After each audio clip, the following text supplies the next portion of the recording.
Mudah-mudahan di sini jadi marbot semua nih Pak Haji. Ya ketuanya, ya wakilnya, ya bendaharanya harus bangga jadi marbot. Kenapa Nabiullah Ibrahim di antara alasan beliau diangkat derajatnya oleh Allah Subhanahu wa taala mau jadi marbot Masjidil Haram. Apa ayatnya Pak Haji? Antahhira baitiya lit-taifin ya wal akifina war ruk'i sujud. Nabi Ibrahim, Nabi Ismail tiap hari bersihin Masjidil Haram. Untuk siapa? Lit-taifin. Untuk orang-orang yang tawaf, wal akifin untuk orang-orang yang i'tikaf, war ruk'i sujud untuk orang-orang yang ruku dan sujud itu. Dijadikan beliau Abul Anbiya, bapaknya para nabi, Khalilur Rahman, banyak anak keturunannya soleh dan solihah. Itu diantara sebabnya beliau mau khidmah kepada Masjidil Haram. Jadi kita harus jadi marbot ini. Dari sisi apa saja Pak ya? Ya dari sisi merawatnya, wakafnya, mensyiarkannya dan lain sebagainya.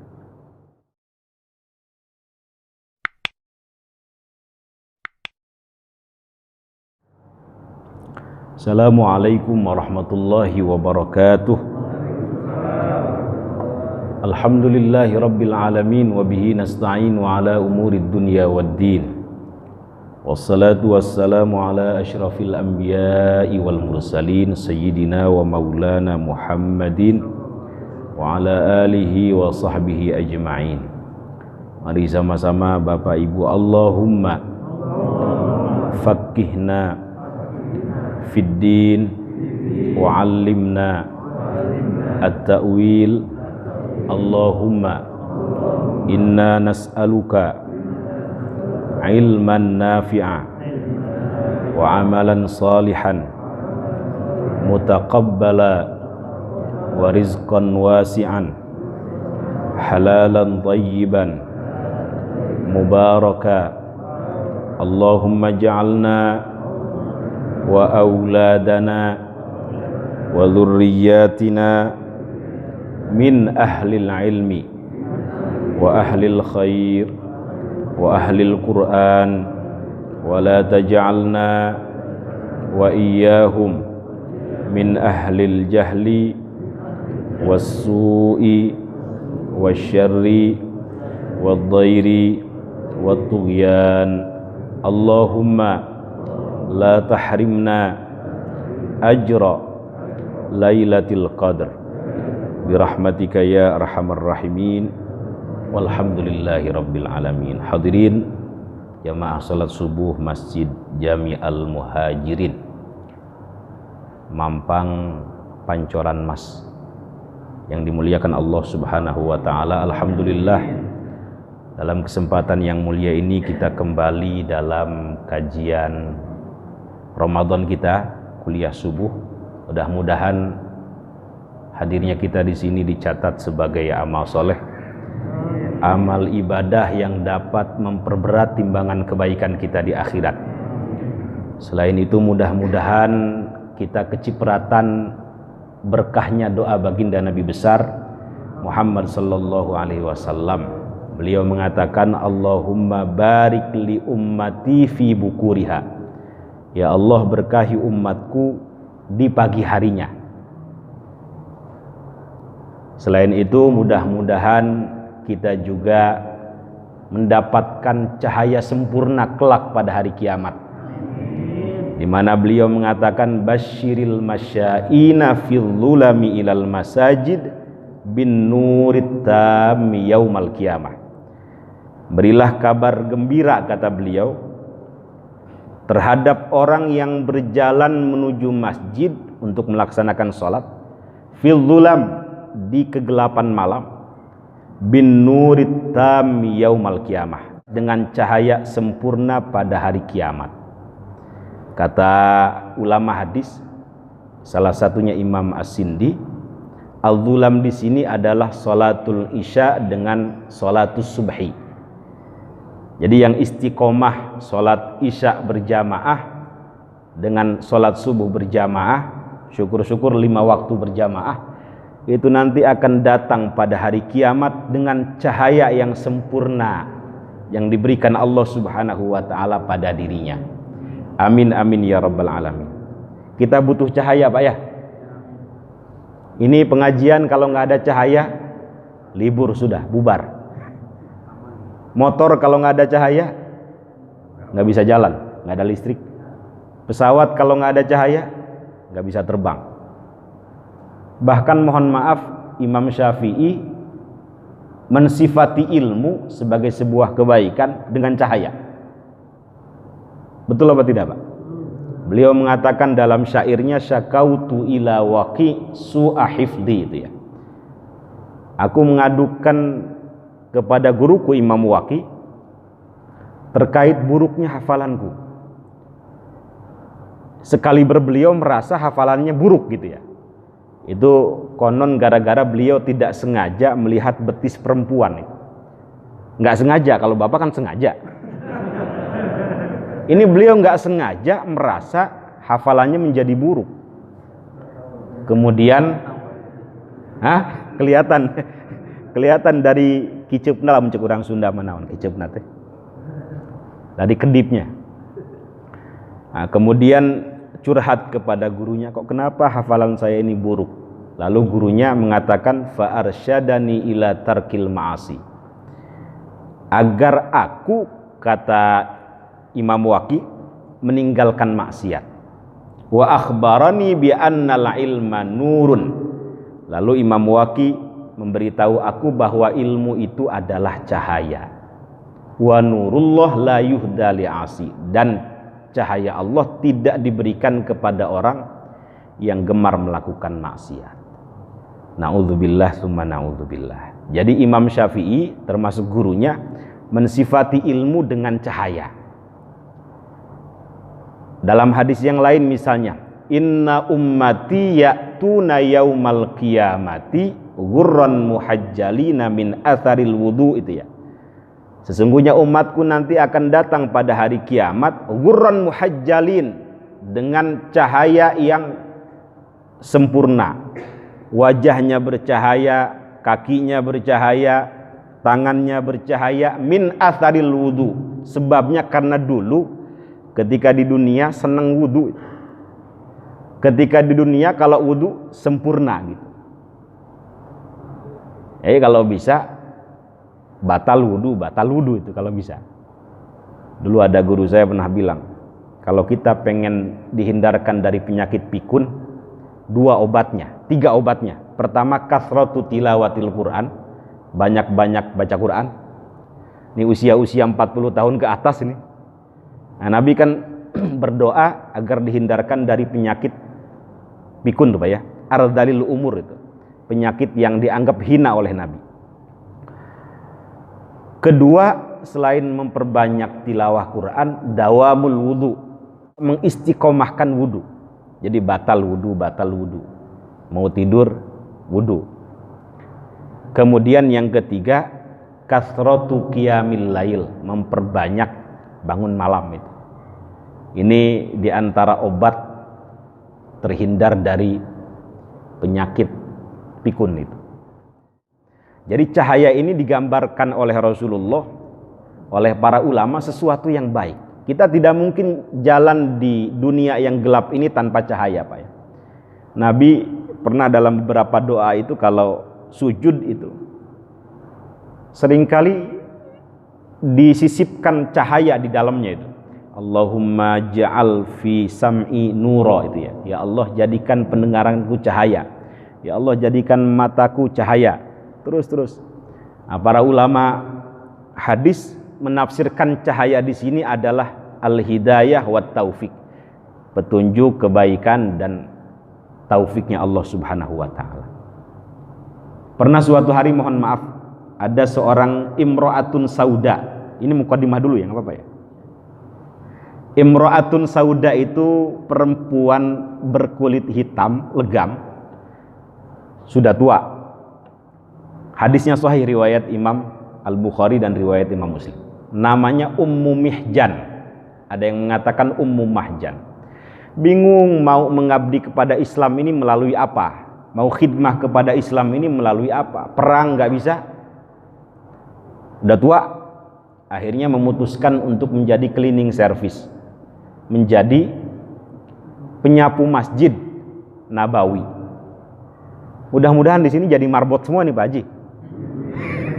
Ya ketuanya, ya wakilnya, ya bendaharanya harus bangga jadi marbot. Kenapa? Nabiullah Ibrahim, di antara alasan beliau diangkat derajatnya oleh Allah Subhanahu wa ta'ala, mau jadi marbot Masjidil Haram. Apa ayatnya Pak Haji? Antahhira baitiya lit-taifin wal akifina war rukka'i sujud. Nabi Ibrahim, Nabi Ismail tiap hari bersihin Masjidil Haram. Untuk siapa? Lit-taifin, untuk orang-orang yang tawaf, wal akifin, untuk orang-orang yang i'tikaf, war rukka'i sujud, untuk orang-orang yang ruku dan sujud. Itu dijadikan beliau Abul Anbiya, bapaknya para nabi, Khalilur Rahman, banyak anak keturunannya soleh dan solihah. Itu diantara sebabnya beliau mau khidmah kepada Masjidil Haram. Jadi kita harus jadi marbot ini. Dari sisi apa saja Pak ya? Ya dari sisi merawatnya, wakafnya, mensyiarkannya dan lain sebagainya. Akhirnya wanita tua ini memutuskan untuk menjadi cleaning service marbot di Masjid Nabawi. Tiap hari beliau bersihkan. Ada sampah dimasukkan ke dalam tong sampah. Diam-diam baginda Nabi besar Muhammad sallallahu alaihi wasallam memperhatikan apa yang dilakukan oleh wanita tua ini. Tiba suatu hari, mohon maaf, wanita tua ini nggak kelihatan Pak. Ditanyakan kepada sahabat, di mana gerangan kok saya nggak ngelihat gitu. Kemudian salah satu sahabat mengatakan, sudah meninggal Nabi. Kaget Nabi, sudah meninggal. Kaget bukan karena meninggalnya Pak, kaget karena tidak ada satu sahabat pun yang memberitahukan meninggalnya wanita tua ini. Kalau dalam riwayat Imam Muslim, faka'annama saggaru amroha, seolah-olah sahabat ini meremehkan pekerjaan wanita tua ini, sehingga tidak memberitahukan wafatnya kepada Nabi itu. Tetapi dalam pandangan Nabi, wanita tua ini mulia. Dalam pandangan sebagian sahabat, saggaru, kecil, karena mungkin tidak tahu Pak ya. Dengan kecewa Rasulullah mengatakan, dulluni ala qabriha, kira-kira marahlah, tunjukkan kepadaku di mana kuburannya. Kemudian diantar oleh para sahabat sampai ke depan kuburan wanita tua ini. Kemudian beliau sholat jenazah Pak ya. Setelah itu beliau berdoa. Setelah berdoa beliau mengatakan, inna hadhil kubur mamlu'atun dzulmah, sesungguhnya kuburan-kuburan ini dipenuhi dengan kegelapan.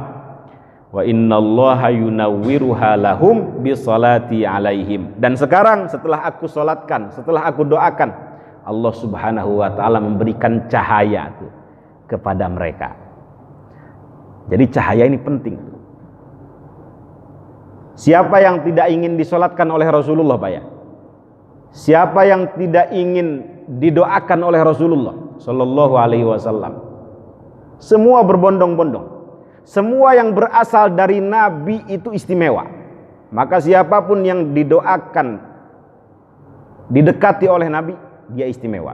Termasuk Ummu Mihjan ini, yang oleh sebagian sahabat dianggap kecil gitu ya. Mohon maaf, dalam riwayat Imam Muslim ini jarang disampaikan. Jangankan doanya Nabi, jangankan sholatnya Nabi, ludahnya Nabi itu jadi rebutan para sahabat Pak. Hadisnya sahih, boleh dicek. Ada seorang sahabat mulia namanya Sayyiduna Urwah ibnu Mas'ud. Beliau ini hobinya ketemu pejabat-pejabat, ketemu raja-raja. Kata beliau, wallahi laqad wafadtu 'alal muluk, saya ini sering ketemu atau pernah bertamu dengan raja-raja besar. Wafadtu 'ala Qaisar, aku pernah bertemu dengan Raja Qaisar. Qaisar mana? Qaisar Romawi, Rum. Wafadtu 'ala Kisra, aku pernah bertemu dengan Raja Persia, Kisra. Wafadtu 'ala Najasyi, aku pernah bertemu dengan Raja Najasyi, Ethiopia. Wallahi, kata Urwah, in ra'aitu malikan qad yu'azzimuhu ashabuhu ma yu'azzimu ashabu Muhammadin sallallahu alaihi wasallam Muhammadan. Demi Allah, saya tidak pernah melihat satu raja pun, satu pemimpin pun, satu presiden pun kira-kira yang begitu dihormati oleh rakyatnya, dimuliakan oleh rakyatnya, melainkan baginda Nabi besar Muhammad sallallahu alaihi wasallam yang begitu dimuliakan oleh sahabat-sahabatnya. Wallahi, kata Urwah, intanakhoma nukhomah, bahasanya itu, kalau beliau meludah, illa waqa'at fi kaffi rajulim minhum, melainkan ludahnya itu sampai ke telapak tangan sahabatnya. Fadalaka biha wajhahu wa jildah, lalu beliau mengusapkan ke bagian tubuh mereka, para sahabat mengusapkan ke bagian tubuh mereka, ke bagian wajah mereka. Wa idza tawaddaa, kalau Rasulullah wudu, kadu yaktatiluna ala wudu'ih, para sahabat nungguin baji, memperebutkan bekas air wudunya. Ini yang oleh Islam disebut dengan tabarruk. Wa idza amarahum ibtadaru amrah, kalau Rasulullah memerintah, perintahnya segera dilakukan, nggak pakai nunggu, saking dihormatinya Rasulullah sallallahu alaihi wasallam. Wa idza takallama khafadhu aswatahum indah, kalau Rasulullah berbicara, para sahabat tidak berani meninggikan suaranya. Wa ma yuhidduna ilaihin nadhar ta'dhiman lah, kalau Rasulullah berbicara, para sahabat tidak berani memandang lama-lama wajah baginda Nabi besar Muhammad sallallahu alaihi wasallam, saking dihormatinya beliau. Ini bukan kultus, bukan bayah. Ini bagian daripada ajaran Islam yang disebut dengan tabarruk. Kalau kultus saat itu Rasulullah sudah melarang. Nggak ada yang jawab ini Pak Haji. Sallu ala Muhammad. Ngantuk memperhatikan atau bagaimana ini? Saya bingung ini. Meresapi ya? Jangan terlalu dalam meresapinya, jadi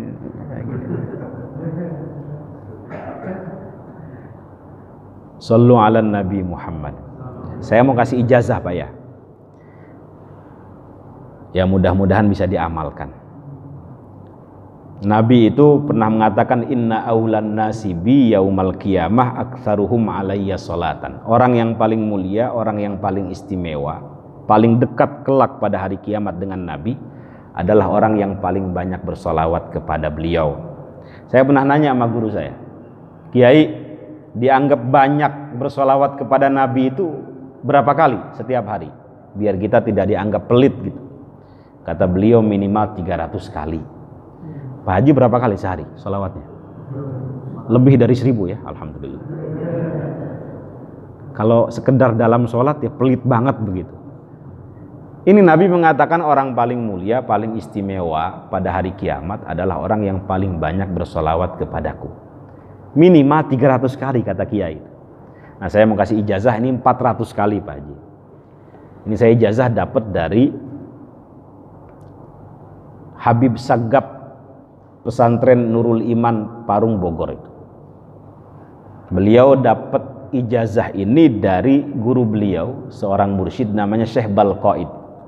Beliau namakan ijazah ini syajaratun nukud, pohon duit. Kalau urusan duit senang semua nih Pak Haji ya. Syajaratun nukud. Mudah-mudahan bisa diamalkan. Namanya guru Pak ya, kadang mengetahui keadaan murid baik lahir maupun batin, meskipun tidak dikatakan pada saat itu. Ini Habib Sagap ini kalau pulang ke Indonesia, boyongan nih, kayaknya bakal susah nih kayaknya gitu.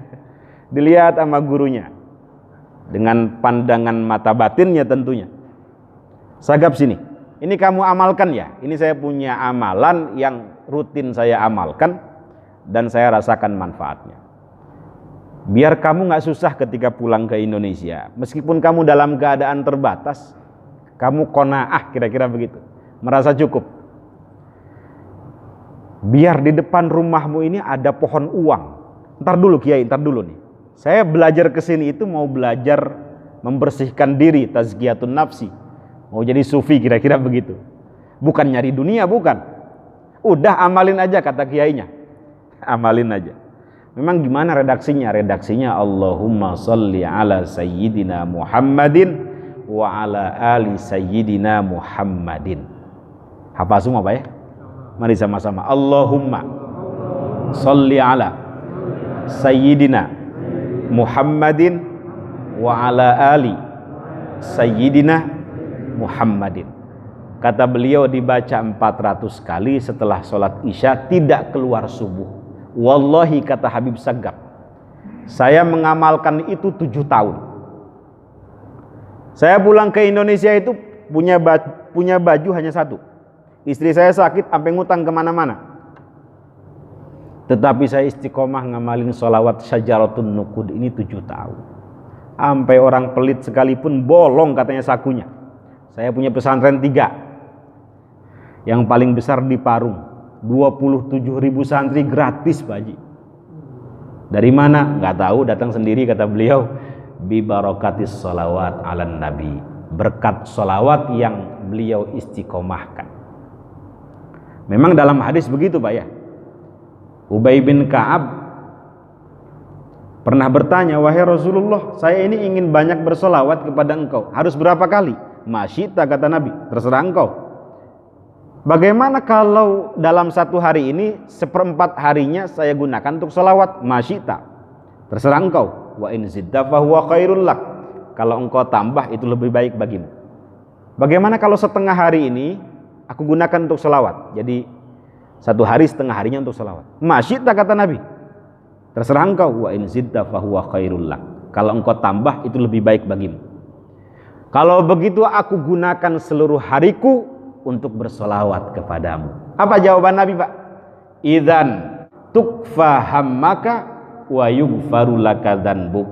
Kalau begitu semua cita-citamu, semua keinginanmu, semua hajatmu akan Allah kabulkan dan dosa-dosamu akan Allah ampuni. Itu diantara keistimewaan sholawat. Ustaz, saya udah ngamalin sholawat syajaratun nukud 3 tahun tapi kok nggak ada hasilnya sama sekali. Mungkin ya, bukan nggak ada hasilnya Pak Haji. Dialihkan kepada yang lebih baik. Kayaknya Pak Haji Dapras nih kalau dikasih Alphard, BMW, kontrakan 1000 kayaknya nggak bakal ke masjid lagi misalnya. Nggak dikasih Pak Haji. Jadi diberikan sesuatu yang terbaik. Misalnya dalam hajatnya saya pengen istri 4 misalnya. Ini kalau dikasih 4 malas ke masjid nih, kira-kira begitu. Kalau dikasih 4 ya di rumah terus, kelonan terus misalnya. Ya nggak dikasih Pak Haji. Makanya wurudul imdad bihasabil istidad. Pertolongan Allah itu diberikan sesuai dengan kemampuan pemiliknya. Karena itu tidak ada salahnya ketika kita bersolawat. Niatkan tidak hanya untuk meminta hajat Pak ya. Niatkan untuk memenuhi hak-haknya baginda Nabi besar Muhammad SAW yang memang harus disolawati Pak ya. Selain itu kita pengen nanti di akhirat itu mendapatkan syafaat beliau. Tidak ada barang berharga selain syafaatnya baginda Nabi besar Muhammad SAW. Itu aja sebenarnya. Jadi ini bisa diamalkan Pak Haji? Bukan bid'ah, bukan ini. Ya, nanti masalah itu nanti. Berapa kali tadi Pak? 400 kali setelah sholat isya, tidak keluar subuh. Redaksinya Allahumma sholli ala sayyidina Muhammadin wa ala ali sayyidina Muhammadin. Tadi sampai mana tadi Pak? Istri 4. Hah?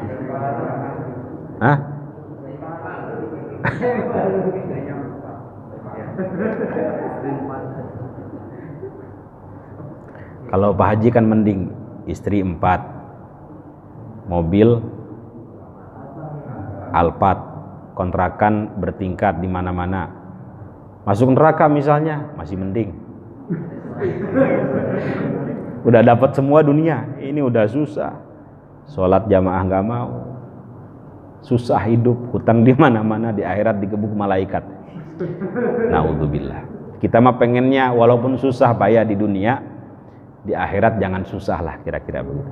Nah, kalau habis sholat jangan Allahumma lantas jalan wa ilaikal ngacir, jangan. Allahumma antas salam dulu, bukan bahasa Arab, bukan itu. Allahumma lantas jalan wa ilaikal ngacir. Kayak ada orang hobinya ngerokok, lagi tawaf itu Pak ya. Orang hobi ngerokok kan biasa sepet tuh, habis tawaf rokok apa ya, Jisamsu kalau nggak salah, kiai. Tiba-tiba ada askar, haram, dikejar, dilempar, sayang setengah lagi kata dia.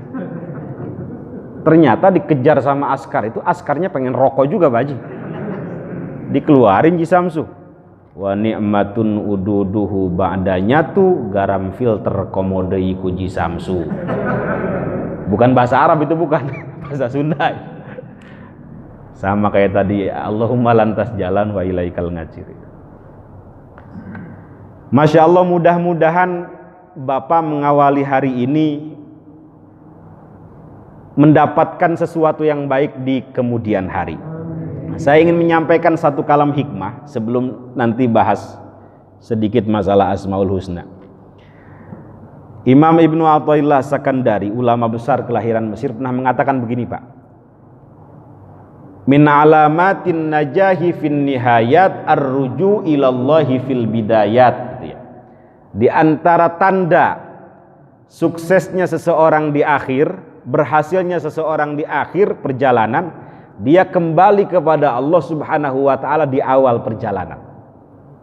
Kalau dalam kalam hikmah yang lain, man asyraqat bidayatuh asyraqat nihayatuh. Siapa yang di awal perjalanannya bersinar, ini bersinar lagi nih, maka di akhir perjalanannya pun akan bersinar. Contoh misalnya, ketika seseorang keluar rumah lalu mengatakan sebagaimana sabda baginda Nabi besar Muhammad sallallahu alaihi wasallam, bismillahi tawakkaltu 'ala Allah, itu ya.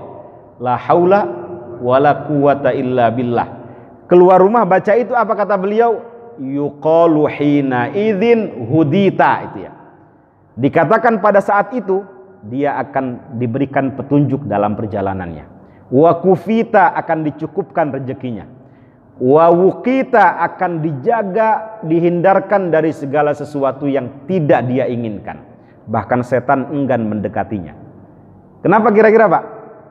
Karena dia mengawali perjalanannya dengan menggantungkan diri, tawakal kepada Allah Subhanahu wa ta'ala. Kira-kira penjelasannya begitu. Kalau kita ingin sukses di akhir, maka harus tawakal, menggantungkan diri kepada Allah Subhanahu wa ta'ala di awal, terus istiqomah di jalan Allah Subhanahu wa ta'ala. Pada malam hari Pak, mohon maaf Pak ya, ketika kita tidur, setan itu mengikat dengan 3 ikatan kan. Kata setan, lailun tawil, malam masih panjang. Lailun tawil, malam masih panjang. Farkud, tidur aja kata setan. Jadi setan itu pengennya kita tidur nggak bangun sholat subuh gitu Pak. Tetapi kata beliau, fa inistaiqadha fadzakarallah in hallat uqdah, itu. Kalau dia bangun kemudian berzikir kepada Allah, 1 ikatan lepas. Ya zikirnya apa saja, alhamdulillahilladzi ahyana misalnya, ba'dama amatana wa ilaihin nusyur, 1 ikatan lepas. Wa idza tawaddaa, kalau dia wudu setelah zikir, in hallat uqdah, maka ikatan yang kedua terlepas. Wa idza shalla, kemudian kalau dia sholat tahajud misalnya, sholat witir, in hallat uqdah, 3 ikatan yang diikat oleh setan terlepas semua itu. Apa kata beliau? Kata Rasulullah, fa asbaha nasyitan thayyiban nafsi. Orang yang seperti ini pada pagi harinya akan semangat, jiwanya akan baik gitu. Nggak tahu saya semangat apa enggak Pak Haji? Kayaknya ciri orang yang bangun tahajud itu paginya akan semangat Pak Haji. Wa illa, kata beliau, kalau tidak bangun malam, tidak bangun tahajud, apalagi subuhnya kelewat, asbaha khabithan nafsi kaslan. Pada pagi harinya dia akan malas, jiwanya buruk, bawaannya suudzon, bawaannya mudah marah, bawaannya itu pengen maksiat aja gitu. Mudah-mudahan kita dihindarkan dari seperti itu, Pak. Kenapa Rasul mengatakan orang yang bangun malam, wudu, sholat pada pagi harinya akan semangat, jiwanya baik, husnudzon terhadap orang? Karena dia mengawali harinya dengan menggantungkan diri kepada Allah Subhanahu wa ta'ala. Itu min alamatin najahi fin nihayat ar-ruju ilallahi fil bidayat. Atau contoh satu lagi, kata Rasulullah, man qala bismillahilladzi la yadurru, gimana Pak? Ma'asmihi syai'un fil ardi wala bis sama wa huwas samiul alim salata marrat lam tusibuhu faj'atu bala'in hatta yusbih. Siapa yang sore hari baca bismillahilladzi la yadurru ma'asmihi syai'un fil ardi wala bis sama wa huwas samiul alim 3 kali, lam tusibhu faj'atu bala'in hatta yusbih. Dia tidak akan ditimpa satu musibah, satu bala, satu penyakit, satu mara bahaya, faj'ah yang mendadak, hatta yusbih, sampai pagi hari. Ayo kita baca tuh Pak, setelah maghrib ya, atau di sore hari itu 3 kali. Mau kemana Pak Haji? Kalau bisa dikeluarin semua sebelum subuh Pak Haji. Oh, keluarin gitu. Ini saya 1 jam di sini duduk nggak keluar-keluar kan? Memang setan tuh apa ya? Nggak suka kebaikan memang. Ini saya ancam dulu nih Pak Haji. Setan itu inna syaitona yajri min ibni adama majrod dam itu kan. Setan itu kalau kita duduk ngaji begini nggak suka. Dia ngalir di aliran darah manusia Pak Haji. Ngalir ke pantat, nggak betah duduk itu. Baru 2 menit serasa udah 2 jam. Ngalir ke tangan, ngopepang. Naon ngopepang teh? Megang-megang. Ngalir ke tenggorokan, khotib kelamaan, pura-pura batuk. Oho. Setan tuh, jangan-jangan setan tuh.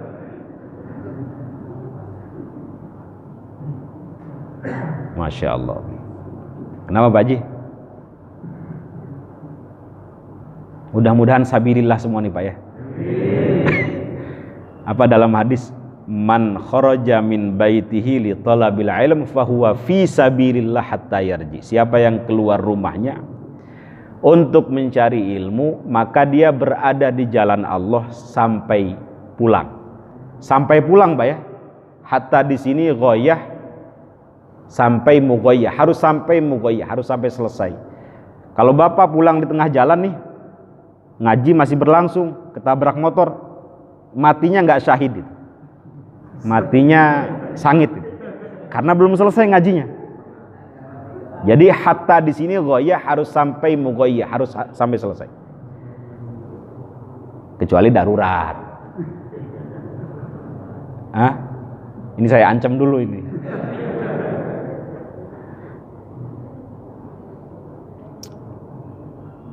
Ya Allah.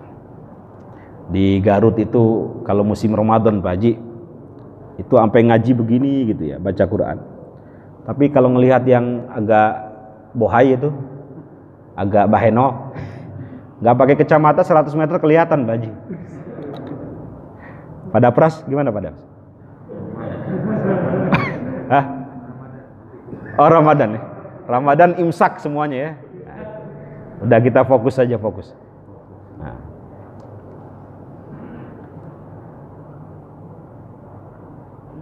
Sampai mana tadi ya?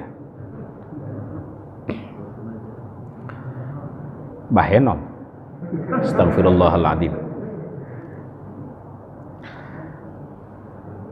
Siapa yang membaca bismillahilladzi la yadurru 3 kali tadi itu, sore hari dia akan dijaga dari segala sesuatu yang tidak dia inginkan.